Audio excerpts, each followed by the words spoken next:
अत्यंत गरिमापूर्ण समारोह में हम सब के बीच में विराजमान केवल हमारे नहीं, इस पूरे राजस्थान नक्षत्र के राजनीति के अग्रदूत और जिनसे राजनीति की पाठशाला में हमने बहुत कुछ सीखा समझा, ऐसे अजात शत्रु अभी वर्तमान में राज्यपाल पंजाब, जो संस्कार और परंपराओं में कोई चीज होती है उसका कोई मूल्य तो नहीं होता, न उसका विकल्प होता। आदरणीय गुलाबचंद कटारिया जी को सिर्फ फोन पर आमंत्रित किया। आशंका ये थी कि इतने बड़े पद पे हैं, आएंगे कि नहीं आएंगे, क्या प्रोटोकॉल होगा। लेकिन मैं हृदय की गहराइयों से आदरणीय गुलाब जी को धन्यवाद देता हूं कि मेरे जैसे कार्यकर्ता को आपने कृतज्ञ किया यहाँ पधार कर, और मैं सदन से भी चाहूंगा कि जोरदार तालियों से माननीय गुलाब जी का स्वागत। आज के कार्यक्रम की अध्यक्ष हैं वर्जीबाई, जिनके बारे में आपने अभी सुना। कुछ लोगों को ताजुब हुआ होगा कि पढ़े लिखे लोगों की भीड़ में और वर्जीबाई कैसे बैठी हैं।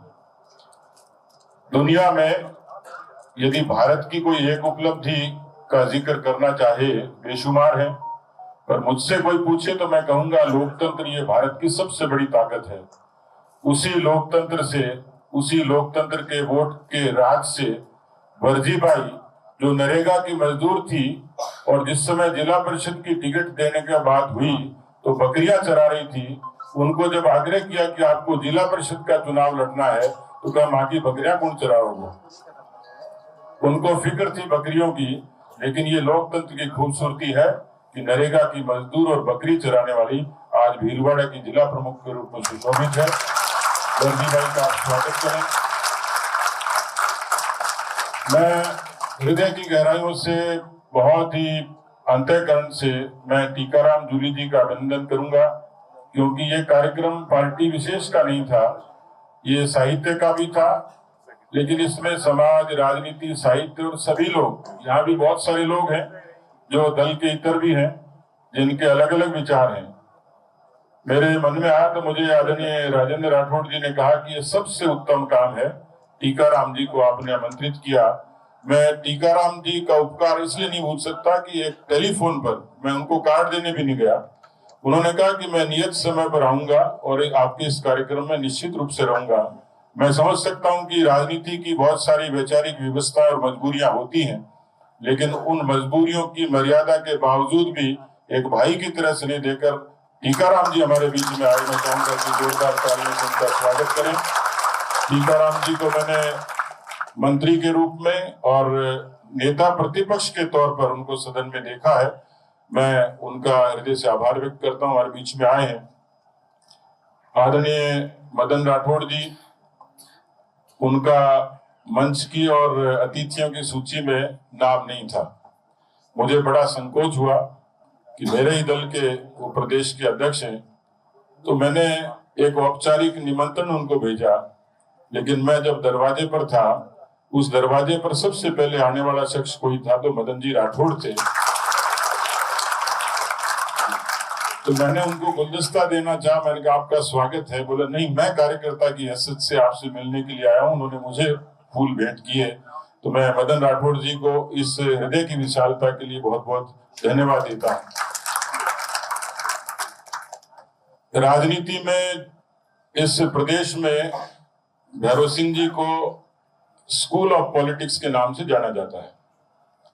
उनकी पाठशाला के जो सबसे निष्णात और पारंगत शिष्य हैं, विद्यार्थी हैं, उनका नाम श्री राजेंद्र राठौड़ जी है। बड़े भाई की तरह हमेशा स्नेह रहा इनका। और जब पुस्तक की चर्चा आई तो सबसे ज्यादा चिंता भी इन्हीं को हुई। इन्होंने कहा कि मेरे को पुस्तक पढ़ने के लिए दो। तो मैंने कहा पुस्तक तो विमोचन से पहले कटारिया साहब करेंगे, उसके बाद पढ़ पाएंगे। बोले यार मैं तो देखना चाह रहा हूं मेरे बारे में कुछ उल्टा पुल्टा तो नहीं लिख दिया। तो मैंने उनको भरोसा दिया है कि मैं किताब पर और काम कर रहा हूं, उसमें आपके बारे में जरूर लिखूंगा।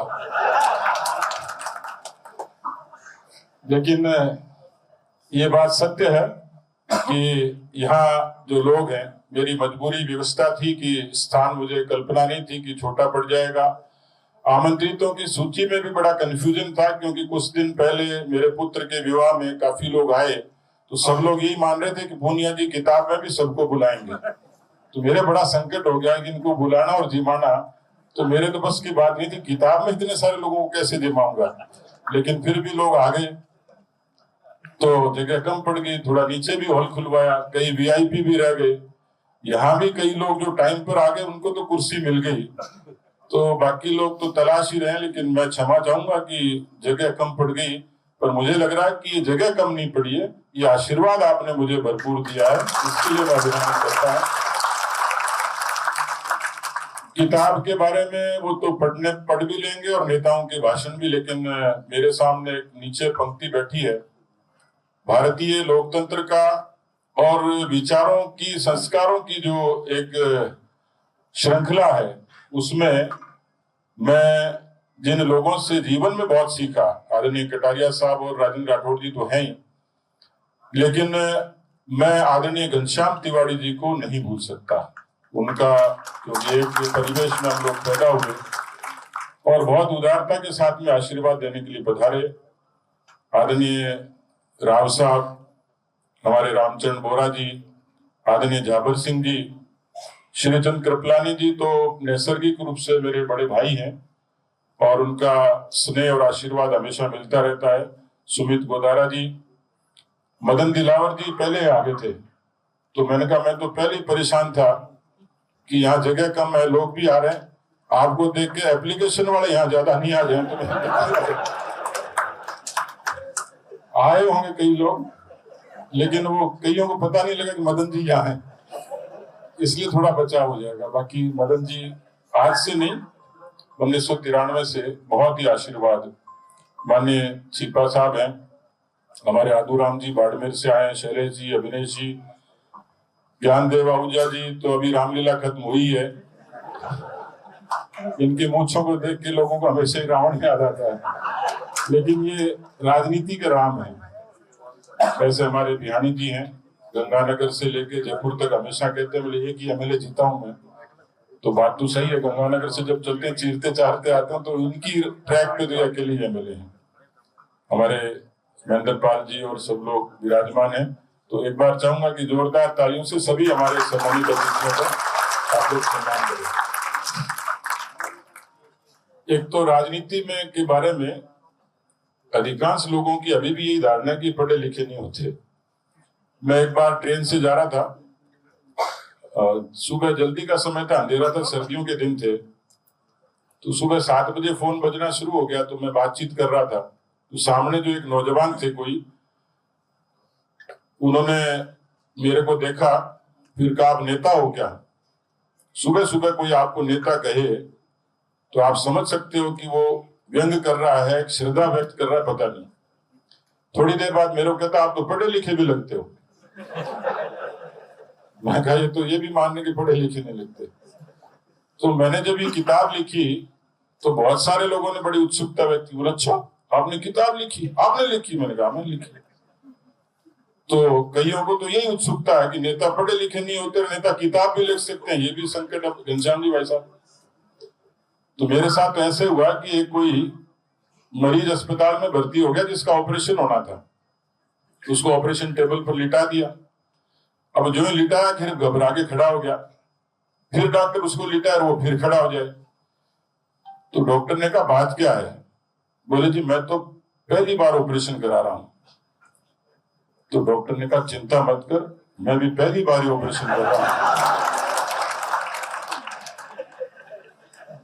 तो ये किताब मैंने पहली बार ही लिखी है।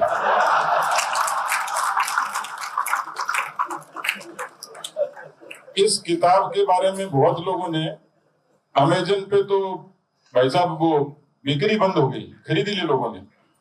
अब कई लोगों को, ये पत्रकार साथी, इनको ये उत्सुकता है कि पूनिया जी ने, जैसे राठौड़ साहब चिंता कर रहे थे कि किसके लिए क्या लिखा, तो मैं कॉलेज के स्कूल के दिनों में भी मुझे पढ़ने का, साहित्य का शौक था, लिखने का भी है, पर लिखना कभी किताब के रूप में संकलित नहीं कर पाया।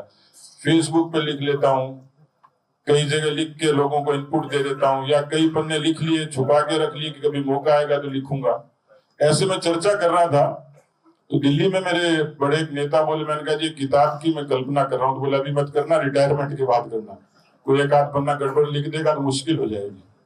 तो मैंने शुरुआत करी कि मेरे विधानसभा के 18 से और 23 के जो मेरा राजनीति का सदन का अनुभव था, उन भाषणों का और सदन के उन जितनी क्रियाएं थी उसका संकलन है, उसका एक निष्कर्ष के रूप में उसको किया है। तो इसलिए हो सकता है ये पुस्तक आपको रोमांचित नहीं करे, आनंद नहीं दे, लेकिन ये भरोसा जरूर दे सकता हूं, क्योंकि मुझे कहा जब लिखते ही हो तो थोड़ा ठीक से लिखो। तो मैं ये विश्वास देता हूं, क्योंकि लिखना, ये देश के प्रधानमंत्री नरेंद्र मोदी जी प्रेरणा देते हैं कि लिखना केवल अपने लिए नहीं होता, नए लोगों के लिए किस तरीके से राजनीति में जगह है। और क्योंकि हमने भी जब सीखा था, तो मैं पहले दिन जब विधायक बन के आया, पहले दिन की कार्यवाही तो स्थगित हो जाती है, शपथ हो जाती है। दूसरे तीसरे दिन विधानसभा में आया तो मैंने एक दो वरिष्ठ लोगों से पूछा कि भाई साहब इसमें कैसे क्या करना है। बोले एक हरी किताब आती है वो पढ़ लेना। अब मेरे संकट ये हो गया कि हरी किताब खूब सारी थी, कौन सी पढ़ने से समझ में आएगा। लेकिन मैं धन्यवाद देता हूं कि सदन में आदरणीय गुलाब जी कटारिया साहब नेता प्रतिपक्ष के तौर पर और आदरणीय राजेंद्र राठौड़ जी उपनेता प्रतिपक्ष के तौर पर हमारे पूरे विधानसभा के विधायक दल को, केवल मुझे नहीं, मैं तो उनको देखता और सीखता भी था, लेकिन ये मेरा अपना अनुभव है कि विपक्ष की राजनीति में मुद्दों के आधार पर, तर्क के आधार पर मजबूती से अपनी बात को रखना और सरकार से मनवाना, ये यदि विपक्ष का हथियार धारदार होता है तो आप उसमें सफल हो जाते हैं। तो मेरे वो अनुभव है कि जिन अनुभव से मैं अपने क्षेत्र का भला कर पाया। शुरुआती दौर में तो ये होता है कि पता भी नहीं रहता व्यवस्थाओं का, या एक विधायक की दिनचर्या जन्म, परण और मरण में पूरी हो जाती है। बकरी बीमार होगी तो पूछो, नाथू का फोन उठाओ, वगैरह वगैरह इतने सारे काम होते हैं कि लेजिस्लेशन का, विधायन का काम विधायक को जिस शिद्दत से करना हो चाहिए वो हो नहीं पाता है। मैं जब विधायक बना तो रोमांच था और ये सोचा था कि पूरे 5 साल एक विधायक के रूप में, विपक्ष के विधायक के रूप में काम करूंगा। लेकिन मेरी उस गति को थोड़ी दिक्कत आई, प्रदेश का अध्यक्ष बन गया, कोरोना आ गया,